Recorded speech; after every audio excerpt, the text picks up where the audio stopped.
Pembicaraan mengenai pemindahan ibu kota dari Jakarta menuju ibu kota Nusantara atau IKN yang berlokasi di Pulau Kalimantan masih menjadi topik yang cukup hangat. Pembangunan IKN merupakan proyek besar yang membutuhkan waktu, biaya, dan sumber daya dalam skala yang signifikan. Oleh karenanya, timbul berbagai pendapat baik pro maupun kontra di masyarakat. Meski demikian, pemindahan ibu kota suatu negara sebenarnya bukanlah hal yang baru. Beberapa negara seperti Brasil, Amerika Serikat, Australia, dan Myanmar berhasil melakukan hal serupa dengan berbagai alasan seperti latar belakang sejarah, kepadatan penduduk, dan perubahan politik.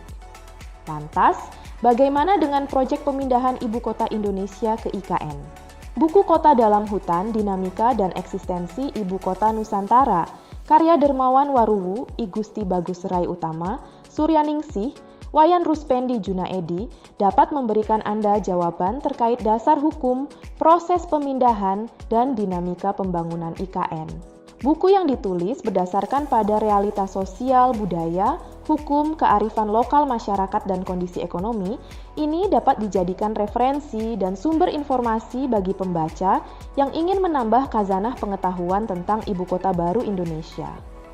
Buku ini juga dapat dijadikan acuan bagi pemerintah, akademisi, insan media, serta pengusaha untuk mendapatkan solusi tentang pembangunan dan pengembangan IKN. Kalimantan Timur dipilih sebagai lokasi untuk memindahkan ibu kota Nusantara atau IKN tepatnya di Kabupaten Penajam Pasir Utara dan Kutai Kartanegara.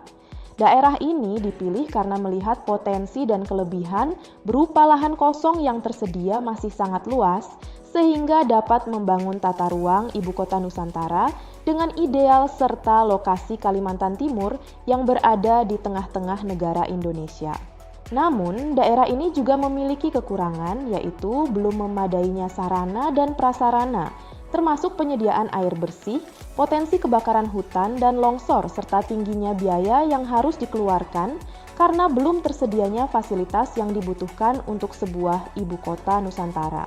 Untuk itulah, berbagai faktor harus dipertimbangkan dalam proses pembangunan IKN. Pemindahan ibu kota ini memerlukan pembangunan infrastruktur yang luas seperti jalan, jembatan, dan sarana publik lainnya. Dampak sosial, ekonomi, dan lingkungan juga harus dipertimbangkan secara matang.